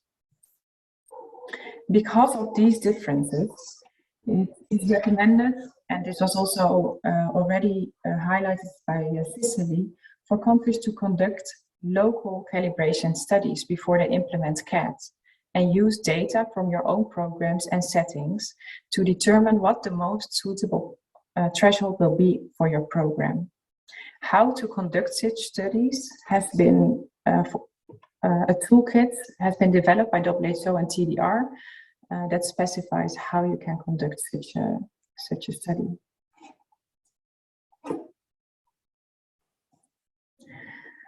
And with that, I would like to close off by saying that there is not one size that fits all. And I hope that with this talk, I have given you at least a flavor of the different scala of options that are available for digital chest X-rays, as well as CAD, that can be considered by TB programs. But I also encourage you to look at the links that I've used in this presentation for further reading and decision making. And with that, I would like to thank you and open it up for questions. Thank you very much, Sandra. This was a very nice overview. We have about 4 minutes for a couple of questions, and one from Varmadiele from Eswatini has been hanging there for a while. Who are the service providers in the space of CAD who are already certified with the best sensitivity to detect TB? Yes, so thank you. So I should say that for the WHO screening guideline, there were 3 products evaluated at that time, and for those products we have seen that which are CAD4TB, QXR, and Lunit. And all those 3 products were able to reach comparable sensitivity as that of the human readers. So these can be considered as sufficient sensitive tools that can be used. Thank you. The next question is on the use of CAD for children. It says that on the AI for Health webpage, there is many of these CADs promoted that seems to have performance in children, but how well do we actually know how these algorithms perform in the pediatric population? Yeah, thanks. So I think this is a very important question. So indeed, the manufacturers or several manufacturers are claiming that their products can be used in populations that are younger than 15 years of age. However, there is very limited information about the accuracy in that subgroup of pediatric individuals. And this is an area that also we at FIND are trying to address and to tap into to provide evidence and generate evidence on the performance of these software products. But it's not out in the open at the moment. So this is purely what the manufacturers are advertising, but it has not been independently assessed and evaluated. Yeah. Another question on sort of a little bit broader than currently covered by the policy is the use of the value proposition for additional radiological findings such as nodule or pneumothorax for TB screening programs. many of these algorithms are now picking up or suggesting to be picking up these additional findings. What's the value in screening programs of these findings? Yes, so I think this is also an important question, but it will be highly dependent on the country as well. So I think here it's also an ethical question. So what can and should, what are you possible to do with when the software can pick up such findings? So are you able to refer patients, for instance, for further radiological assessment or further diagnostic assessments to see if it's worthwhile to, for instance, include in your screening program products that can pick up such findings. And also for those other findings beyond TB, there is not always a lot of evidence on the real accuracy. So this is also work in progress that we need to and would like to assess further in future evaluations. Yeah. And I think it's important, like there's one question from Charles Sandy, if we can finish off with that, is how is the professional independence of FIND evaluations of the assessment of different CAD softwares guaranteed? Yes, so I think we have the same relationship with all the manufacturers. So we are not paying them anything. So the software is installed free of charge for us, that we can be independent. And also we make sure that none of the images that's in the libraries that we're using have been evaluated or shared with any of the manufacturers. So we really try to be as transparent and independent as possible, and open it up for any manufacturer that is willing to have their products evaluated, but also treat them all in the same way. Mm-hmm. Yeah, and I think it's important to stress also that the FIND validation platform there is a collaboration with WHO and others, and we also have a policy on selection of manufacturers we work with. And I think we can put that a link to that policy statement into the chat. There's a couple of questions more, but I think we need to move on. We can take those in the chat and move on to the final presentation by Hanif Ismail. He's a clinical associate professor at the MRC Clinical Trials Unit at UCL in London. His work focuses on understanding the natural history of TB disease and developing strategies to optimally detect and treat early stages of TB, in particular in the evaluation of new diagnostics and development of innovative clinical trials in this area. I'll take it away, Hanif.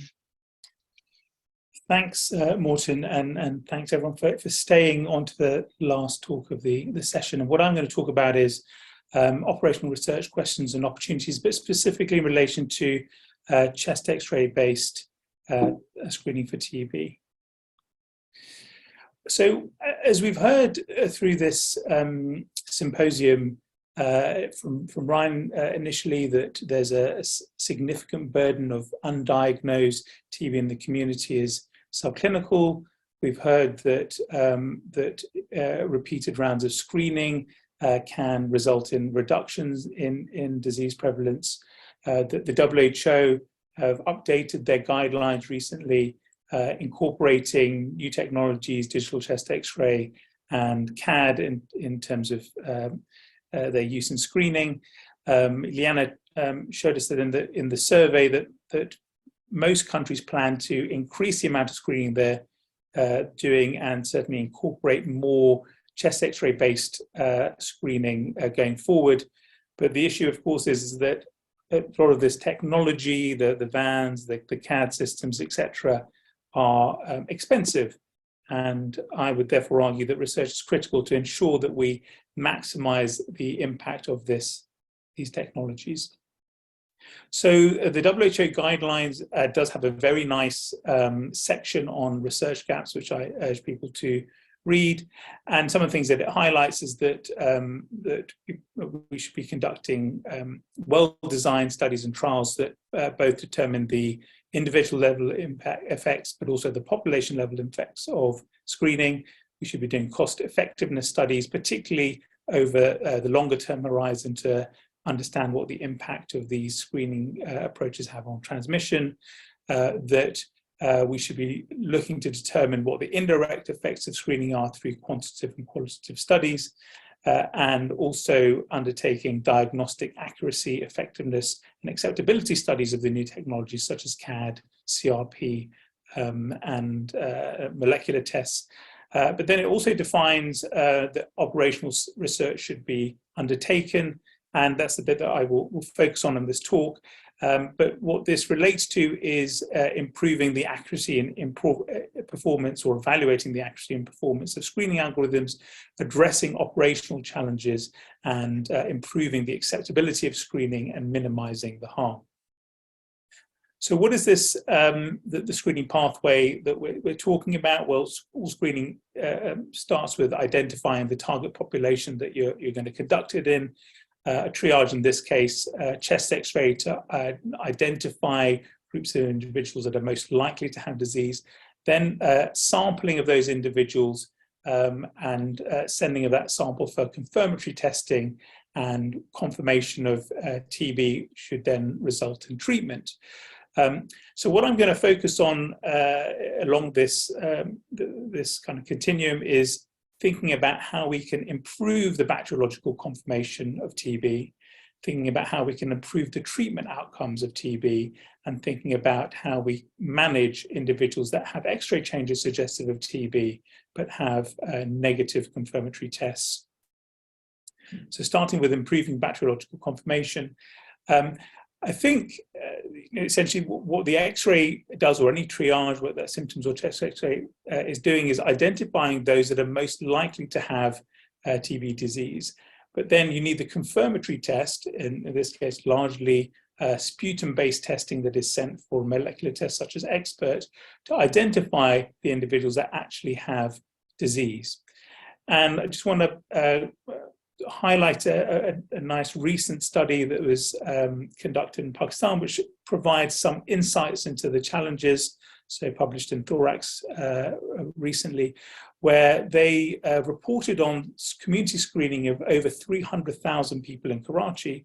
And the key thing that I want to highlight is that of those individuals that had abnormal chest x-rays, only about a third of individuals were able to provide sputum samples. The other striking thing about this work was the gender differences that they identified, that less than a quarter of the individuals screened were women. They tended to have more abnormal chest x-rays, but in fact were significantly less likely to be able to produce a sputum sample. And this finding that in programmatic settings that only about a third of individuals with chest x-ray abnormalities can actually produce sputum samples is fairly consistent, and was reported at a conference recently reflecting on the South African experience. Publication recently in Brazil on the experience in prisons showed a similar thing. And of course, one of the issues with not being able to sample all the individuals with X-ray abnormalities is that it potentially results in a reduction in the number of bacteriologically confirmed cases that we can identify. And so I would suggest that certainly monitoring the proportion of individuals that are able to produce sputum in the context of screening is important, but also, as reflected by the study, that understanding the demographics of the screening population is also an important thing to measure. So how could we go about improving this? I mean, some of this is around understanding of local issues and engaging community advisory groups and undertaking quality research, particularly to understand things like why there might be gender differences, for example, in people attending screening, but also in being able to provide sputum sampling. And I'm struck by this image that I often show of historic screening in Europe in the 1940s and 50s. And I, not until recently, noticed that actually right at the bottom of their advertising slogan, they have this thing that says that no distrobing is necessary, and it highlights the fact that they probably recognized even back then that messaging is important. And it may well be that, for example, if there are no private facilities to expectorate, that is inhibiting for certain sections of the population that you want to screen. And so understanding some of those issues can help you make very simple improvements, both in your messaging and facilities, to ensure that we maximize the collection of sputum in this case. The other thing is, of course, providing instructions on expectorating in sputum, and certainly a number of studies, research studies, have shown that by providing good instructions, you can actually increase the proportion of people that are able to produce sputum quite significantly. But I would highlight that in a larger setting, so think about the ACT3 trial, where they did provide good instructions to individuals on how to expectorate, and you can see that on the left. They weren't able to get greater than 50% of this general population to produce an adequate sputum sample.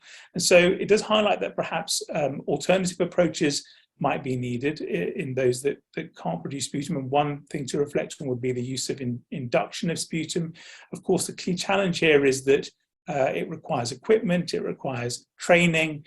There could be issues with adverse events in some individuals that have a tendency to bronchospasm, because essentially what this involves is the inhalation of hypertonic saline, which can be irritating to some individuals with things like asthma or COPD. It also adds to cost, but there's also some infection control issues, particularly with the dissemination of viral infections like COVID, for example. You need to consider those when you're undertaking it. So certainly, if that is considered, some operational evaluation of the technology is required. What might be a sort of solution at some point in the future, and as Ryan highlighted that these technologies are being evaluated in studies, is face mask sampling. So this is something that's in development, where you wear a face mask for 30 minutes to an hour or so, and what it does is collect the droplets and aerosols, and so it's not dependent on the production of sputum, and there's strips within the mask that then can be extracted and sort of evaluated for molecular tests. But this technology, or this diagnostic, is still in an early stage of development. But when it does, if it does show in diagnostic studies that it performs well, operational evaluation of this technology in programmatic settings will be very important. So there is a question about whether or not more intensive sampling could actually affect yield, and I just want to highlight a study that we've done recently that was presented at the Union. This is a study in household contacts of TB, drug-resistant TB in South Africa, that underwent chest X-ray based screening with a CAD product. You can see here that 8.2% of the individuals had a chest X-ray that was abnormal and above threshold, and inviting those individuals to produce a spontaneous sputum sample for expert allowed us to identify that 12.5% of those with abnormal chest X-rays had a positive expert, but only about 60% of the individuals were able to produce sputum, which gave us an overall yield of around 1%, which is probably what you would expect in this sort of a population. However, we then invited these individuals to produce multiple samples, induced if necessary, with those multiple samples sent for expert as well as culture. And we had identified an additional 20% of these individuals that have normal chest X-ray to have a positive bacteriology, increasing the yield from 1% to 2.7%. So just highlighting that it is not the case that only those individuals that can produce sputum are the ones that are likely to have bacteriologically confirmed disease, and by increasing the intensity of your sampling, you can improve yield. So moving on to treatment outcomes. So once you've identified individuals with a positive test with confirmed disease, you then need to go and treat them. And I think it's an obvious statement, but I think probably not reflected on enough, is that active case finding can only have the desired impact if the cases are both identified and treated. And I think just to highlight what the issue here is that with active case finding, we are identifying people that are not seeking healthcare, that may consider themselves well, diagnosing them with a disease, and then we're offering them exactly the same treatment as individuals that are presenting to healthcare feeling unwell, either 6 months of a 4-drug therapy. And you might sort of reflect on whether or not the treatment outcomes and those that are identified passively, i.e. presenting to healthcare with symptoms, versus those that are actively found who are not seeking healthcare, whether they're the same. And it's surprising how few studies have really been done in this area, but I just want to highlight quite a good one recently from Singh et al., who compared the treatment outcomes in individuals that were identified through active case finding, so 72 individuals through active case finding and 184 individuals identified through passive case finding in northern India. And what they found was that the 25% of individuals identified through active case finding failed to initiate treatment, compared to 100% of people all starting that presented passively, and that successful outcomes were significantly lower in those that were being treated for TB through active case finding versus passive case finding. So 67% overall successful outcome in those that actually started, compared to 86% in the passive case finding group. And this just highlights the issue again that individuals that feel well are only going to feel worse if you give them treatment, and so that perhaps reflects why you're going to have greater dropout through treatment in that group. And so what can we do about this? Some of this is about pre-screening messaging. Can this be improved? And I think engagement with community advisory groups and patient advisory groups might be useful to ensure that people understand that it's not just about being diagnosed with TB, that they are then, if they are diagnosed, going to require some treatment and what that actually involves. I think post-diagnosis counselling could probably be improved and potentially improve retention rates.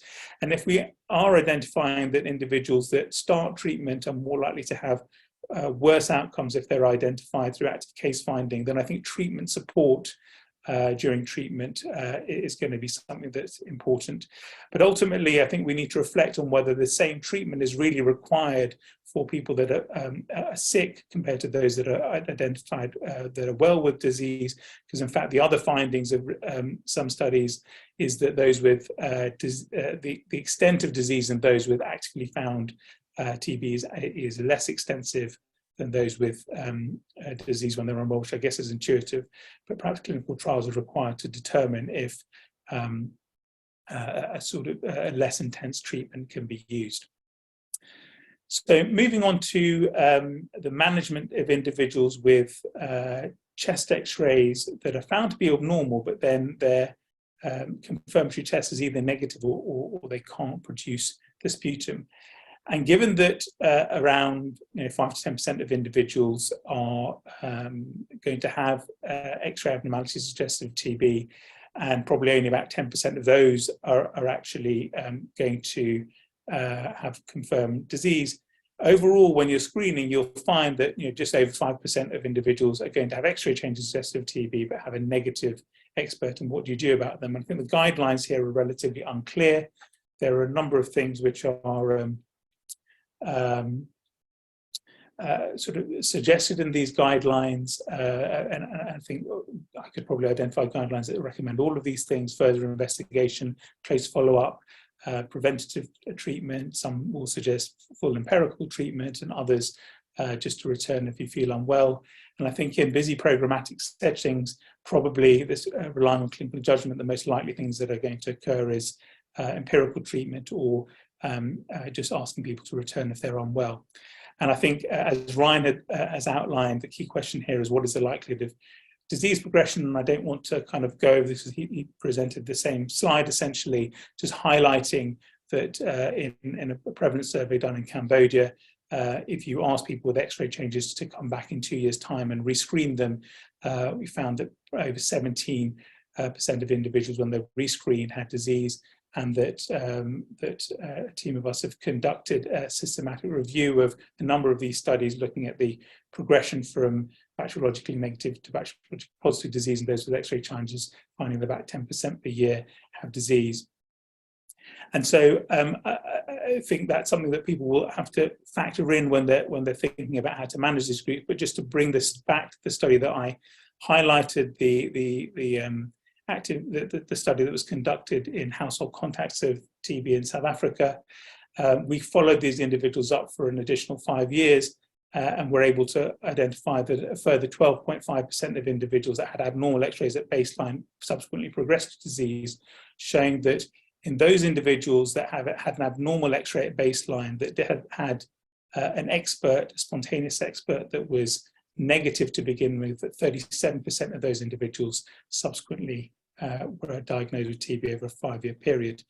And So just to highlight what the implications of this, I think it's important that programs describe the outcomes of this group of individuals with X-ray changes suggestive of TB with negative experts that in different settings understand how clinical diagnosis is being made, what the decision-making processes are, think about what alternative diagnoses are being made and record those, think about what the subsequent healthcare seeking behavior is of this group, and also determine what the future progression to TB is in this group, perhaps with linkage to the TB register.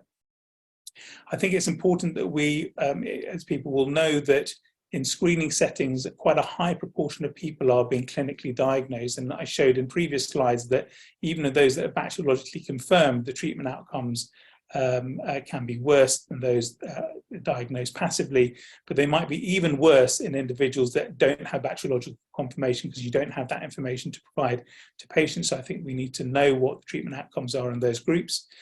We want to know what the most effective and cost-effective ways to follow this group up. And I think ultimately we will need to think about clinical trials to determine what the most acceptable interventions are in this particular group. Now, I'm slightly conscious of time, so I'm going to skip this next slide and just go straight to the conclusions and just highlight a few things that I think that the initial costs of chest X-ray based screening are very high, so operational research is important to maximize impact, and I've highlighted some areas that could be considered in. I think the research priorities ultimately should be set by individual national TB programs, but it's also important that funding is set aside to address those priorities. I think establishment of community advisory groups and patient groups is important to determine what those research priorities are and also feed in some of the solutions. And I also think that local insights can actually have global relevance, so it's important that these lessons are shared, both through publications, but perhaps a forum to exchange best practices and ideas. And that just leads me to thank a number of individuals, both at UCL and at other institutions that have been instrumental in some of the work that I described, but also in conversations around this area. So apologies, Morten, for just going over a little bit with time. I'll hand back to you. No worries, Hanif. But I think in the interest of time, we will need to wrap up here without any questions. But I'm sure Hanif and the rest of the presenters would be happy to follow up. The recording will be made available after this meeting. And I think just on behalf of the organizers, I'd like to say thanks to all the attendees who took time to join us here today. To all the speakers, to WHO, etc. for joining. And last but not least, to Neil Stoker to supporting the preparations of this webinar. Hanif, perhaps you'd also like to conclude and say thanks. No, just you've said everything. Thanks for everyone that's attended, but also thanks to everyone that filled in the survey to begin with. This was really a webinar to feedback for you, and I'm pleased that so many people were able to join. We will have the recording up available to those that weren't. So thank you very much, and thank you, Morten, as well for co-chairing. Thank you.